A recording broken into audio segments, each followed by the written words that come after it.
اللہ میرے اللہ، اللہ میرے اللہ۔ الحمدللہ رب العالمین والصلاة والسلام على سید الانبیاء والمرسلین وعلى آلہ وصحبہ اجمعین ومن تبعهم بإحسان إلى يوم الدين أما بعد فقد قال الله تبارك وتعالى في كتابه العزيز يا أيها الذين آمنوا قوا أنفسكم وأهليكم نارا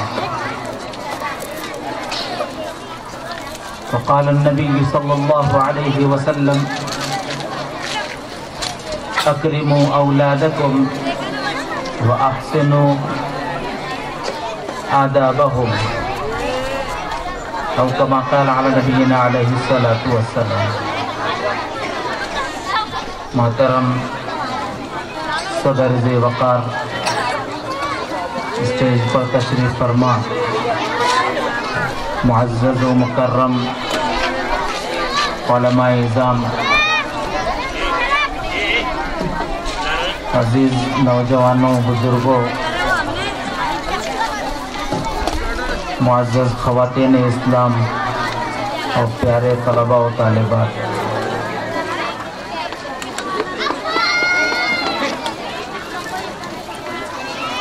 سب سے پہلے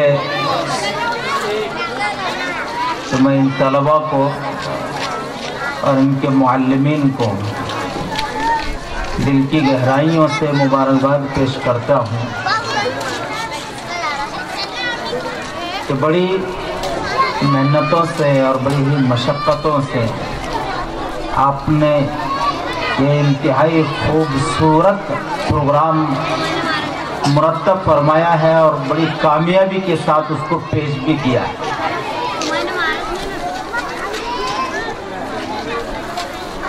بہت ہی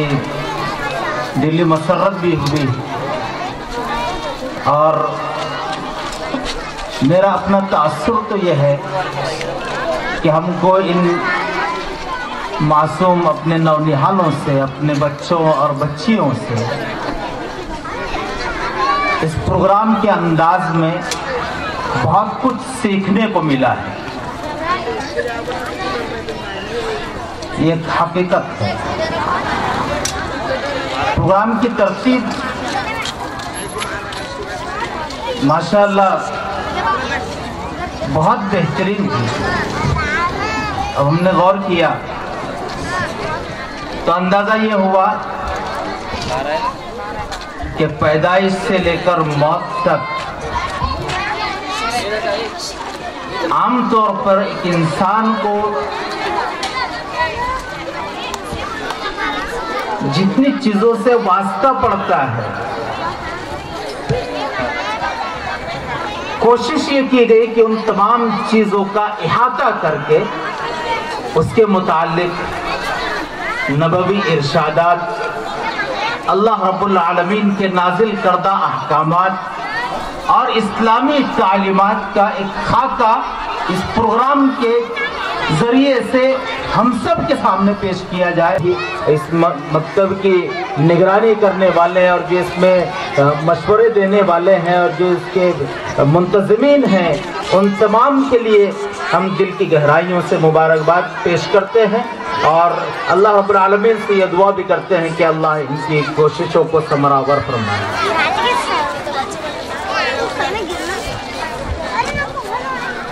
اولاد اللہ کی ایک نعمت ہوتی ہے،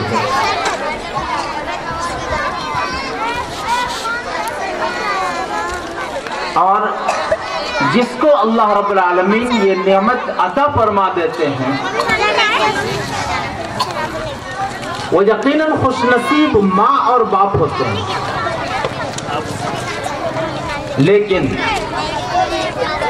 دوسرے زاویے سے اگر دیکھا جائے تو اولاد کا مل جانا، اولاد کا حاصل ہو جانا، گھر میں ان ننھے اور معصوم پھولوں کا کھل جانا ایک ایسی جاب جس سے بچوں کے بالغ ہونے تک تو چھٹکارا نہیں،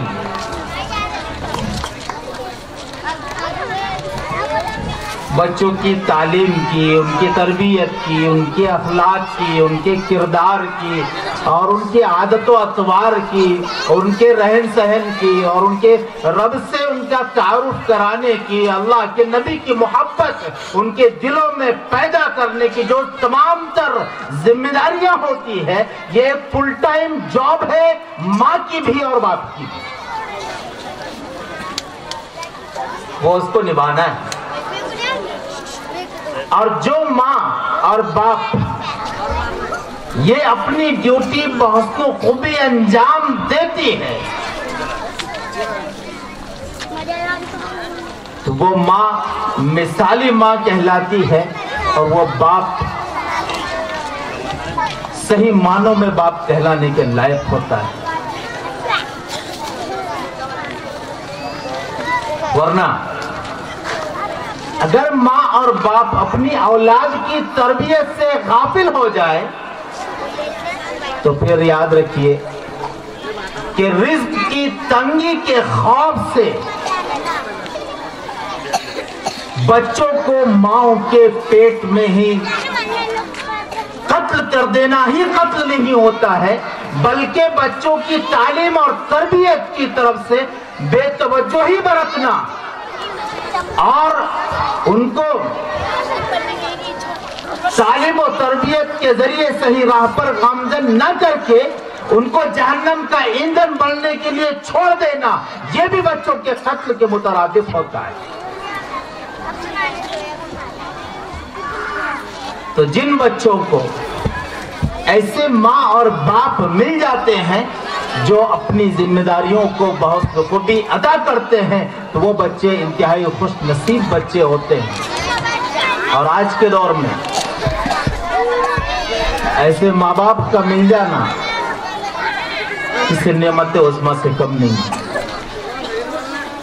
کیونکہ یہ وہ دور ہے جس میں ہم بچوں کو بالکل حالات اور ماحول کے حوالے بے سہارا اور بے یار و مددگار چھوڑ دیتے ہیں۔ یہ وہ دور ہے بچوں کی تربیت کی طرف کوئی توجہ ہوتی ہی نہیں، حالانکہ یہ ماں باپ کا سب سے بڑا فریضہ ہے جو ان کو ادا کرنا چاہیے، لیکن قصور ہمارا اپنا ہے کہ ہم سے یہ کوتاہیاں ہوئی ہیں، تو اس کی تلافی اللہ کا شکر اور احسان ہے کہ یہ مکاتب کر رہے ہیں۔ اللہ کے نبی رحمت عالم سیدنا محمد رسول اللہ صلی اللہ علیہ وآلہ وسلم نے تربیت اولاد سے متعلق جو تعلیمات دی ہیں آپ سے پہلے شاید ہی کسی نے دی۔ آپ نے بالکل اچھوتے انداز میں آپ نے فرمایا کہ تربیت کے لیے ضروری ہے سب سے پہلے کہ اکرموا اولادکم، چاہے ماں ہو، باپ ہو، بڑا بھائی ہو، چچا ہو، ماموں ہو، خالہ ہو، پھوپھی ہو، یا بچے کا استاد ہو، سب کو یہ تعلیم دی ہے رحمت عالم سیدنا محمد رسول اللہ صلی اللہ علیہ وآلہ وسلم نے کہ سب سے پہلے آپ بچوں کی عزت کریں، ان کو ریسپیکٹ دے، ان کو تعظیم ان کی کریں، ان کی تکریم کریں، ان کو اگر بلانا بھی ہو تو ادب کے ساتھ بلائے تاکہ بچوں کے دلوں کے اندر یہ احساس پیدا نہ ہو کہ ہم ایسی مخلوق ہیں یہ ڈانٹ کھانا جن کا مقدر ہے۔ یہ احساس بچوں کے دل میں کبھی پیدا مت ہونے دیجئے۔ وہ یاد رکھیے اگر ماں نے یا باپ نے اس پر توجہ نہیں دی اور بچے کے اندر یہ احساس پیدا ہو گیا، یا معلم نے، استاذ نے اس جانب توجہ نہیں دی اور بچے کے اندر یہ احساس پیدا ہو گیا کہ میں تو شاید ہمیشہ ڈانٹ ہی کھاتا رہتا ہوں، چاہے میں گھر میں ہوں تو ماں کی ڈانٹ کھاتا ہوں، باپ کی ڈانٹ کھاتا ہوں، بڑے بھیا کی ڈانٹ کھاتا ہوں، بڑی آپی سے ڈانٹ کھاتا ہوں، خالہ سے ڈانٹ کھاتا ہوں، تو کبھی دادی سے ڈانٹ کھاتا ہوں، اور مکتب جب جاتا ہوں تو اپنے معلم سے ڈانٹ کھاتا ہوں، اسکول جاتا ہوں تو اپنے ٹیچر سے ڈانٹ کھاتا ہوں، تو یاد رکھیے اس بچے کے دل میں یہ احساس پیدا ہو جائے گا کہ میرے لیے کہیں عزت نہیں ہے، میں تو شاید ذلیل ہونے کے لیے ہی پیدا کیا گیا ہوں۔ اس لیے سب سے پہلے بچوں کی تربیت کے تعلق سے یاد رکھیں کہ بچوں کو عزت دیں، بچوں کو ریسپیکٹ دے، ان کی تعظیم کرے، ان کی تکریم کرے، ان کو بلانا ہو ادب کے ساتھ بلائے، ان کو اپنے قریب بٹھائے، ان کی باتیں بھی سنا کریں۔ جب بچہ وہ اسکول سے یا مکتب سے گھر واپس آتا ہے تو مائیں اپنے بچوں کو اپنا کام چھوڑ کر مائیں تھوڑا سا وقت ان بچوں کے لیے نکالے۔ جیسے ہی وہ گھر میں داخل ہو تو پیار سے ماں ان کو اپنے سے چمٹا لے، ان کو اپنے قریب لائے اور ان کو اپنے قریب کر کے بچوں کو پانی پلائے، اس کو کھانے کے لیے کچھ دے، اور پھر وہ بچے سے بڑی پیار سے، شفقت سے، پوری ممتا کے ساتھ بچے سے یہ پوچھے کہ بیٹے تم مکتب گئے تھے، ذرا بتاؤ تو صحیح آج کا دن تمہارا مکتب میں کیسے گزرا ہے۔ صرف اتنا سا عزت کے ساتھ ایک ماں اگر پوچھ لے گی تو بچے کے اندر وہ تعلیم کی اہمیت پیدا ہوگی جو وہ حاصل کرنے کے لیے جا رہا ہے، اور بچہ ماں سے قریب ہوگا، ماں کی محبت اس کے دل میں ایسی بھرے گی، اس کی رگ رگ میں وہ سرایت کر جائے گی۔ بچہ کبھی ماں کی مخالفت نہیں کرے گا، بچہ کبھی ماں کے حکم کو نہیں ٹالے گا، بچہ کبھی ماں کی مرضی کے خلاف قدم نہیں اٹھائے گا۔ تھوڑی سی ریسپیکٹ، تھوڑی سی تعظیم اور تکریم بچوں کو مل جائے۔ ہم یہ سمجھتے ہیں کہ بچوں کو شاید ڈانٹ ڈپٹ کر کے اس کو صحیح راستے پر چلانا ضروری ہے۔ یاد رکھیے رحمت عالم سیدنا محمد رسول اللہ صلی اللہ علیہ وسلم نے یہ اصول نہیں دیا ہے۔ آپ نے اس لیے پہلے یہ فرمایا کہ اکرموا اولادکم، حالانکہ اس حدیث کا دوسرا جو جملہ ہے وہ بھی آپ پہلے فرماتے ہیں کہ احسنوا آداب اولادکم، کہ تم اپنے اولاد کے، اپنے بچوں کے، اپنی بچیوں کے اخلاق کو سنوارو، ان کو مؤدب بناؤ، ان کی عادتیں بہتر بناؤ۔ لیکن آپ نے پہلے وہ نہیں فرمایا، پہلے یہ فرمایا کہ اکرموا اولادکم، اپنی اولاد کو عزت دو۔ جب ماں کی طرف سے، باپ کی طرف سے، بھائی کی طرف سے، استاذ کی طرف سے بچوں کو یہ ریسپیکٹ ملے گی، عزت ملے گی، تو وہ بچہ غیر محسوس طریقے پر ان سے مانوس ہوگا، اس کا دل نہیں لگے گا ان کے بغیر، اور پھر وہ جو تعلیم دیں گے پیار کے ساتھ، محبت کے ساتھ، بچہ اس کو بخوشی قبول کرے گا، کبھی انکار نہیں کرے گا، کبھی انکار نہیں کرے گا۔ تو یہ پہلی گزارش میں اپنے بھائیوں سے بھی اور اپنی بہنوں سے بھی یہ کرتا ہوں کہ ہمارے ان معصوم سے، چھوٹے سے، ننھے پھولوں کو آپ عزت دیں۔ انشاءاللہ اس ڈگر پر اگر ہمارا یہ خاندانی نظام چلے گا تو یہ معصوم سے بچے آگے چل کے کئی لوگوں کے، کئی خاندان کی راہ راست پر آنے کا ذریعہ بن جائے۔ محمد رسول اللہ صلی اللہ علیہ وآلہ وسلم کے واسطے سے اتنا خوبصورت خاندانی نظام ہم کو دیا، بہت حسین، بہت ہی مؤثر خاندانی نظام رحمت عالم سیدنا محمد رسول اللہ صلی اللہ علیہ وسلم کے واسطے سے اللہ رب العالمین نے عطا فرمایا ہے۔ اب مختصر سے وقت میں صرف یہی عرض کروں گا کہ یہ بات آپ اپنے دامن سے باندھ لیجئے، اور دوسری یہ کہ ماشاءاللہ جو پروگرام ہوا ہے بڑی ہی بہترین انداز میں ان طلبہ اور طالبات نے پیش کیا، اور آپ نے ان کو انعامات سے نوازا ہے۔ آپ کی جیب سے کچھ رقمیں نکلی، وہ یقیناً اس بات کی علامت ہے کہ آپ نے اس پروگرام کو پسند کیا ہے۔ لیکن اس پروگرام کے لیے ان بچوں کو تیار کرنا، ان کو اس قابل بنانا کہ وہ اسٹیج پر آ کر پوری ہمت اور جرت کے ساتھ جو کچھ ان کے حصے میں آیا ہے اس کو سنا دے، یہ کوئی معمولی اور آسان کام نہیں ہے۔ کام کرنے والے یہ اندازہ لگا سکتے ہیں کہ اس کے پیچھے کتنے لوگوں کی کتنے دن کی محنتیں ہیں۔ انہوں نے اپنے آپ کو جگایا ہوگا، اپنے آپ کو تھکایا ہوگا، اپنے آپ کو کھپایا ہوگا، اور نہ جانے کیسی کیسی قربانیاں دی ہوگی۔ زندگی کی مصروفیات ہر ایک کے پیچھے لگی ہوئی ہے، انہوں نے اپنی مصروفیات سے وقت نکال کر ان معصوم بچوں پر وقت اپنا صرف کیا ہے، تب جا کر یہ پھول مہکے ہیں اور ان کی خوشبو سے آج ہم اور آپ سب معطر ہوئے ہیں۔ تو یہ مکتب تعلیم القرآن کے مہکتے پھولوں کی خوشبو کو ہم نے پسند کیا ہے، اس کی داد تو ہم نے دی ہے، ان پر ہم نے انعامات کی بارشیں کی ہیں، لیکن ہم نے دیکھا ہے کہ ماشاءاللہ دوسری جگہوں پر تو نہیں ہوتا ہے، آپ کے یہاں پر ہوا ہے کہ وہ معلمین جنہوں نے ان پر محنتیں کی ہیں، گویا کہ جس پودے کی ٹہنیوں پر یہ پھول کھلے ہیں، آپ نے اس پودے کی جڑوں کو پانی پہنچانے کی ایک کوشش کی ہے۔ آپ نے ان معلمین کا بھی خیال رکھا ہے، ان کی محنتوں کو بھی سراہا ہے، ان کی بھی محنتوں پر آپ نے ان کی حوصلہ افزائی کی ہے، لیکن جیسی قدردانی ہونی چاہیے تھی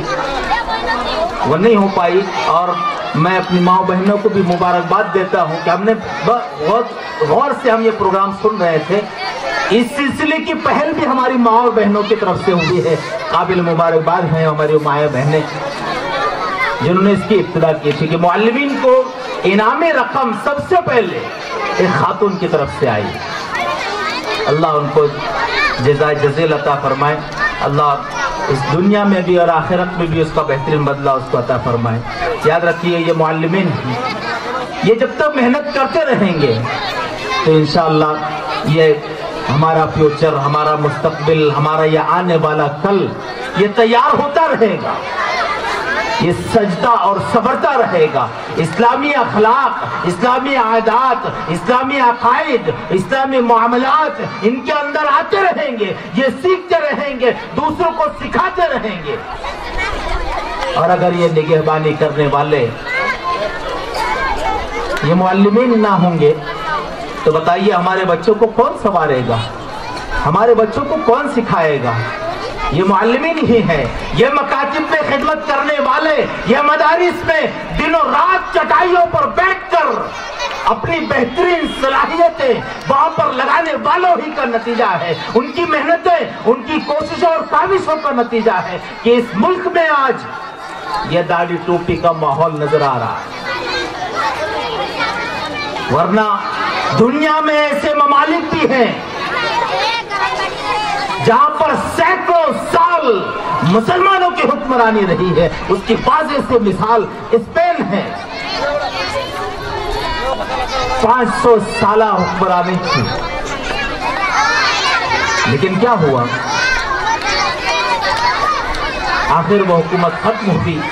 اور وہاں کے مسلمانوں کو وہ ملک چھوڑ کر جانے پر مجبور ہونا پڑا، اور وہ بے سہارا بے آبرو اپنا ملک چھوڑ کر نکلے، کسی نے پناہ نہیں دی، اور اگر پناہ ملی تو وہ فرانس میں پناہ ملی، وہاں پناہ پا کر وہ اپنی جان بچانے میں تو کامیاب ہو گئے، لیکن ایک کوتاہی ایسی ہوئی ہے جس کی سزا آج تک وہ اسپینی مسلمان بھگت رہے ہیں فرانس کے اندر رہ کر، صرف ایک کوتاہی، اور وہ کوتاہی کیا تھی؟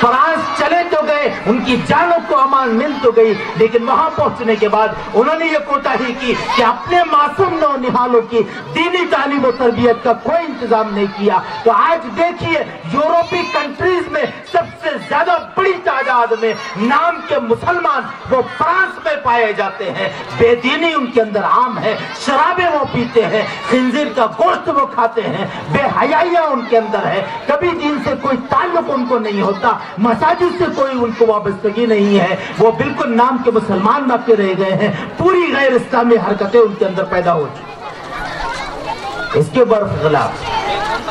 ایک دوسرا ملک جہاں پر دوسری جگہ سے جا کر مسلمان آباد ہوئے ہیں، وہ انڈو پاک سے جا کر مسلمان وہاں پر آباد ہوئے، وہ انگلینڈ ہے۔ وہاں پر جا کر مسلمانوں نے اپنے بچوں کی دینی تعلیم و تربیت کا انتظام کیا، تو پوری یورپی ممالک میں سب سے زیادہ بہتر حالت میں دینی اعتبار سے انگلینڈ کا مسلمان ہے، اس لیے کہ جہاں وہ گئے وہاں انہوں نے مساجد قائم کی، اپنی عبادت گاہیں بنوائی، اور ان عبادت گاہوں کو انہوں نے اسلامک سینٹر بھی بنایا، اور انہی عبادت گاہوں میں انہی مساجد میں مکاتب بھی انہوں نے قائم کیے، اور بچوں کو، اپنے نونہالوں کو، اپنے معصوموں کو دینی تعلیم و تربیت سے آراستہ انہوں نے کیا۔ تو جہاں کہیں پر بھی بچوں کی دینی تعلیم و تربیت کا انتظام ہوگا، وہاں کے علماء اس کی فکریں کرتے رہیں گے، عوام ان کا ساتھ دیتے رہے گی، تو انشاءاللہ اس بات کی امید کی جا سکتی ہے، اللہ کی ذات پر مکمل اعتماد کرتے ہوئے ہم یہ یقین بھی رکھ سکتے ہیں کہ اللہ ہمارے آنے والے کل کو ہمارے ان بچوں کے ایمان کی حفاظت فرمائے گا۔ یہ مکاتب، یہ مدارس ہمارے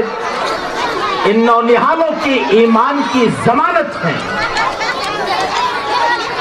یہ مکاتب اور مدارس اگر نہ ہوں گے، پھر یاد رکھیے آج جو ہم کو سروں پر ٹوپیاں اور یہ داڑیاں اور یہ لمبے کرتے اور پاجامے اور یہ سفید لباس میں ملبوس یہ پیارے سے ننھے سے معصوم بچے یعنی اسلامی لباسوں میں نظر آ رہے ہیں، اگر یہ محنت نہ ہوئی تو کل کو یہ لباس بھی شاید ہو سکتا ہے کہ یہاں کے رہنے والے، یہاں کے بسنے والے وہ مسلمان نام کے مسلمان ہو جائے، اور اس لباس سے وہ اس کو استعمال کرنا تو دور کی بات، اس لباس سے ان کو نفرت بھی ہونے لگے۔ اس لیے ہمارے بزرگوں نے، ہمارے اکابرین نے آج سے کئی سالوں پہلے حضرت مولانا قاسم نانوتوی رحمۃ اللہ علیہ کی حالات زندگی میں لکھا ہے کہ جنگ آزادی میں جو انہوں نے جد و جہد کی ہے، اور اس وقت کے اکابرین علماء نے، مشائخ نے یہ کوشش تھی کہ جو اسلامی حکومت یہاں پر پہلے قائم تھی، مسلمانوں کی حکمرانی، وہ حکمرانی پھر سے قائم کرنے کی کوشش کی جائے، اسلامی مملکت کو بنایا جائے، لیکن اس میں جب کامیابی نہیں ہوئی تو انہوں نے یہ فیصلہ کیا کہ اب اس کا انتظام کیا جائے کہ ہماری آنے والی نسلوں کی دین و ایمان کا تحفظ ہو۔ اب اس وقت کے تمام مشائخ، اکابرین، بزرگان دین وہ یہ فکریں لے کر بیٹھے، تو طے یہ کیا گیا کہ صالحین کی ایک جماعت تشکیل دی جائے اور ان کو حجاز مقدس بھیجا جائے، اور وہ جماعت وہاں پر جا کر جتنے مقامات مقدسہ وہاں پر ہے اور جتنی قبولیت، دعا کی قبولیت کے مقامات ہیں، وہاں پر جا کر وہ دعائیں کرتے رہے کہ اللہ ہندوستانی مسلمانوں کے دین و ایمان کی حفاظت فرمائے، اس کا کوئی انتظام فرمائے۔ وہ جماعت روانہ کی گئی، وہ وہاں پر دعائیں کرتے رہے، اور پھر ادھر مشائخ ہمارے اس کی فکر کرتے رہے، پھر اس نتیجے پر پہنچے کہ ہم کو اپنے نسلوں کی دین ایمان کی حفاظت کے لیے مدارس اور مکاتب کا قیام عمل میں لانا ہے۔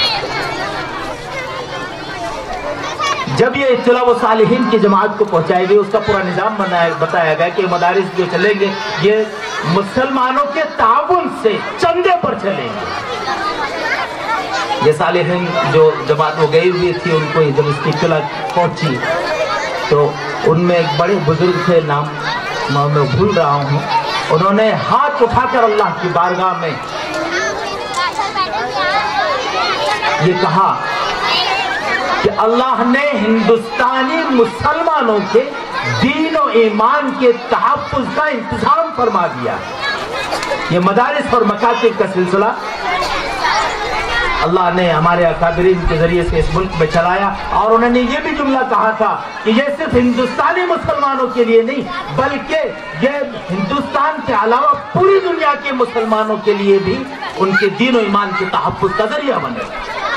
اس کی ایک چھوٹی سی مثال میں دوں، اسپین سے مسلمانوں کا خاتمہ کیا گیا، لیکن اس کے بعد پھر مسلمان جتنے وہاں پر رہے ان کو پھر سے اسلام ٹھیلا لگا ہوا ہے کتابوں کا، اس میں کوئی کتاب فروخت ہو رہی ہے۔ تاکہ میں قریب گیا اور ایک کتاب میں نے بھی وہاں سے لی، وہ کتاب کے سفر میں نے مطالعہ کیا تو اس کتاب میں ایک عجیب بات لکھی ہوئی جس نے مجھ کو حیرت میں ڈال دیا۔ انہوں نے کہا اس کتاب میں، اس کتاب کے مصنف نے یہ لکھا تھا کہ اسلام اسپین میں دوبارہ اسلام کی نشأت ثانیہ ہوئی ہے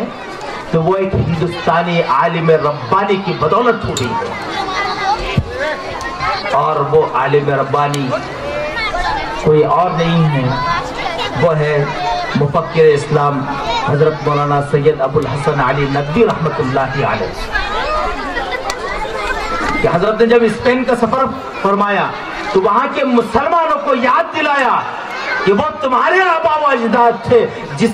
جنہوں نے اس ملک کو تہذیب و تمدن کا درس دیا تھا۔ یہاں تمہارے آبا و اجداد نے اللہ کی وحدانیت کے گیت گائے تھے، یہاں تمہارے آبا و اجداد نے اللہ کے حضور میں سجدوں کے نذرانے پیش کیے تھے، یہاں تمہارے آبا و اجداد نے انسانوں کا رشتہ ان کے رب سے جوڑنے کے لیے محنتیں کی تھی، مشقتیں کی تھی، یہاں تمہارے آبا و اجداد نے اپنی تاریخیں روشن تاریخیں رقم کی ہیں۔ ان کو وہ تاریخ یاد دلائی اور پھر وہاں کے مسلمانوں کو حوصلہ دیا، جس کی بدولت وہ مسلمان پھر سے اپنی تمام دینی تشخص کے ساتھ کھڑے ہوئے۔ تو یہ مدارس ان مکاتب کا فیض عام ہے جو پوری دنیا کو پہنچ رہا ہے۔ ہم معمولی نہ سمجھیں، ان مکاتب میں پڑھنے والے طلباء کو بھی اور یہاں خدمت انجام دینے والے علماء کو بھی جو خدمت یہاں پر ہو رہی ہے، ہم نہیں جانتے کہ ان معصوم سے بچوں میں اللہ کس کو قبول کر لے اور اس کے ذریعے سے کیسے عظیم الشان کام اللہ لے لے۔ اس لیے ہر بچے کو ہم قدر کی نگاہ سے دیکھتے ہیں اور ہر بچے کو ہم کو اس کی تعظیم کرنی چاہیے، اس کی تکریم بھی کرنی چاہیے، اور یہ جو علماء محنتیں کر رہے ہیں مدارس اور مساجد میں ان کی قدردانی ہم کو کرنی چاہیے، اور جو ضروریات ہوتی ہیں اس مکتب کی ظاہر سی بات ہے کہ یہ صرف محنت ہی سے نہیں چلا کرتے ہیں، یہ مدارس اور یہ مکاتب اس میں کسی کی صلاحیتیں لگتی ہے، کسی کی بہترین انتظامی صلاحیتیں لگتی ہے، کسی کی تدریسی صلاحیتیں لگتی ہے، کسی کی علمی صلاحیتیں لگتی ہے، اور کسی کے نہ جانے کیسی صلاحیتیں اس میں درکار ہوتی ہے۔ کوئی اپنا وقت دیتا ہے، کوئی اپنی طاقت دیتا ہے، کوئی اپنی توانائی صرف کرتا ہے، تو پھر امت کا یہ فرض بنتا ہے کہ وہ اپنے مال کے ذریعے سے قربانی دے کر ان مدارس اور مکاتب کی آبیاری کرے۔ اس پر خدمت کرنے والے علماء وہ اپنی زندگیوں کا مغز، اپنی زندگیوں کا نچوڑ، بلکہ اپنی پوری زندگیاں ان مدارس اور مکاتب پر وقف کیے ہوئے ہیں۔ امت مسلمہ کا یہ فرض بنتا ہے کہ وہ ان کی قدردانی کرے اور ان کا ہر ممکن تعاون کرے۔ اللہ رب العالمین سے میں دعا کرتا ہوں کہ جو محنتیں ہوئی ہیں اور جو ہو رہی ہیں پورے عالم میں اور پورے ملک میں، خاص طور سے ہمارے ملک ہندوستان میں، جو اس لائن کی مکاتب اور مدارس کی لائن کی جو محنتیں ہو رہی ہیں اور علماء جو اس سلسلے میں محنتیں اور کوششوں کاوشیں کر رہے ہیں، اور عوام جو اس میں دن و رات اپنی محنت کی کمائی کا مال لگا رہی ہے، اللہ رب العالمین ان سب کو شفقت قبولیت عطا فرمائے اور ہم سب کے لیے اللہ ہماری نجات کا اس کو ذریعہ بنائے۔ وآخر دعوانا الحمدللہ رب العالمین۔